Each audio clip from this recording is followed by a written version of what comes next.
తెలంగాణలో ప్రముఖ పుణ్యక్షేత్రమైన యాదగిరిగుట్ట శ్రీ లక్ష్మీ నరసింహస్వామి వారి ఆలయంలో దివ్య విమాన గోపురం కార్యక్రమానికి సంబంధించి ప్రతిష్టాపన కార్యక్రమానికి సంబంధించి రంగం సిద్ధమైంది. ఇప్పటికిటు గత 4 రోజులుగా పంచకుండాత్మక యాగం కొనసాగుతూ ఉంది. అది కూడా ఈరోజు ముగియనుంది. రేపు ఆ కార్యక్రమం అంటే 5వ రోజు ముగిసిన తర్వాత ఈ మహాకుంభ సంప్రోక్షణ కార్యక్రమం నిర్వహించనున్నారు.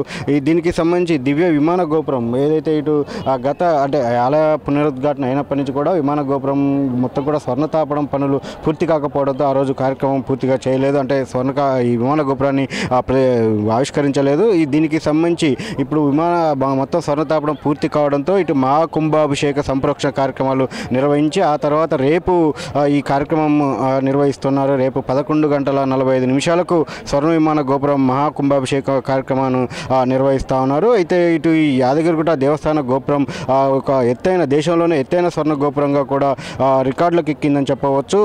మొత్తం అంటే ఇది ఈ సంప్రోక్షణ మహోత్సవాలు గత 4 రోజులుగా నిర్వహిస్తున్నారు.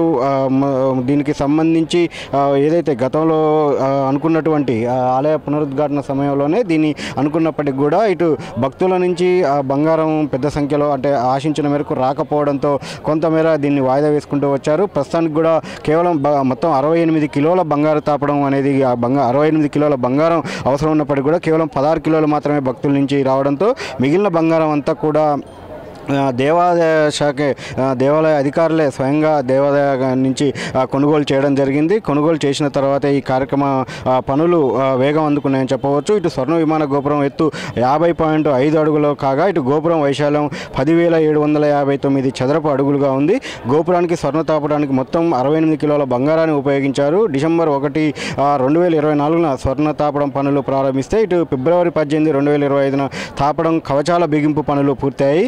ఈ బిగింపు పనులు మొత్తం ఖర్చు దాదాపు 5.10 కోట్లుగా అధికారులు చెబుతున్నారు. ఇటు రాగి రేగులకు మరొక 12 లక్షల రూపాయలు మొత్తం దాదాపు ఇటు 70 కోట్ల మేరకు కూడా ఈ స్వర్ణ తాపడం పనులకు ఖర్చు అయినట్టయితే తెలుస్తూ ఉంది. దేశంలోనే మొట్టమొదటి ఎత్తైన స్వర్ణ గోపురంగా ఇది రికార్డులోకి ఉంది అని చెప్పి అయితే ఇక్కడ దేవాలయ అధికారులు చెప్తా ఉన్నారు. అయితే ఇటు యాదగిరిగుట్ట లక్ష్మీనరసింహస్వామి వారి బంగారు విమాన గోపురం మహాకుంభాభిషేక సంప్రోక్షణ కార్యక్రమాన్ని పాల్గొనాల్సిందిగా సీఎం రేవంత్ రెడ్డికి అదేవిధంగా మాజీ సీఎం ప్రతిపక్ష నేత కేసీఆర్కి కూడా నిన్న దేవాలయ అధికారులు స్వయంగా వెళ్ళి దాంతోపాటు సంప్రోక్షణతో పాటు ఇటు బ్రహ్మోత్సవాలు కూడా పాల్గొనాల్సిందిగా ఆహ్వానించారు. ఈ కార్యక్రమాన్ని అత్యంత వైభవపేతంగా నిర్వహించేలా ఈ మొత్తం కార్యక్రమాన్ని వైభవపేతంగా నిర్వహించేలా ఏర్పాట్లు అయితే చేశారు. మొత్తం ఇక్కడ ఉన్నటువంటి భక్తులు ఎన్నాళ్ళుగా వేసి చూస్తున్నటువంటి విమాన గోపుర దర్శనం కూడా రేపటి నుంచి భక్తులకు అందుబాటులోకి రానున్న నేపథ్యంలో భక్తులు కూడా చాలా ఉత్సాహంగా ఎదురు చూస్తున్న పరిస్థితి ఇక్కడ కనిపిస్తూ ఉంది. ఆ మేరకు పూర్తిస్థాయిలో ఏర్పాట్లు చేశారు. అదేవిధంగా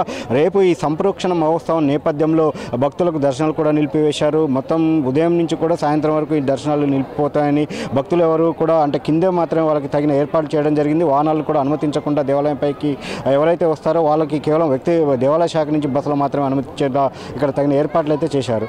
యాదగిరిగుట్ట నుంచి కెమెరా పర్సన్ వెంకన్నతో చంద్రశేఖర్, 10 టీవీ, యాదాద్రి భువనగిరి జిల్లా. తెలంగాణలో ప్రముఖ పుణ్యక్షేత్రం శ్రీ యాదగిరిగుట్ట శ్రీ లక్ష్మీ నరసింహస్వామి వారి ఆలయంలో విమాన గోపురానికి సంబంధించి బంగారం తాపుడు పనులు పూర్తయ్యాయి. ఈ నేపథ్యంలో ఇప్పటికే పంచకుండాత్మక యాగం గత 4 రోజులుగా కొనసాగుతూ ఉంది. రేపు ఈ యాగం ముగియనుంది. ఈ సందర్భంగా ఇటు స్వర్ణ గోపురానికి సంబంధించి మహాకుంభాభిషేకం సీఎం రేవంత్ రెడ్డి ఆధ్వర్యంలో అంటే ఆయన పాల్గొనబోతున్నారు. దానికి సంబంధించి ప్రస్తుతం అంతా ఇటు యాదగిరిగుట్ట ప్రధాన అర్చకులు నల్లందిగల్ శ్రీ లక్ష్మీ నరసింహాచార్యులు ఉన్నారు. సార్ చెప్పండి, రేపు కార్యక్రమం ఎలా విశిష్టత ఏంటి? రేపటి విశిష్టత యావత్ భక్త ప్రపంచానికి గర్వించదగినటువంటి రోజు. ఎందుకంటే కొన్ని శతాబ్దాల పాటు కూడా కొన్ని కుంభాభిషేకాలకు నోచుకొని దేవాలయాలు చాలా ఉన్నాయి. కానీ మహావైభవపేతంగా 3 సంవత్సరాల్లో 2వసారి మహాకుంభాభిషేకం నిర్వహింపబడుతున్నటువంటి మా దివ్య విమాన గోపురం ఎంత విశాలమైన గోపురం అండి.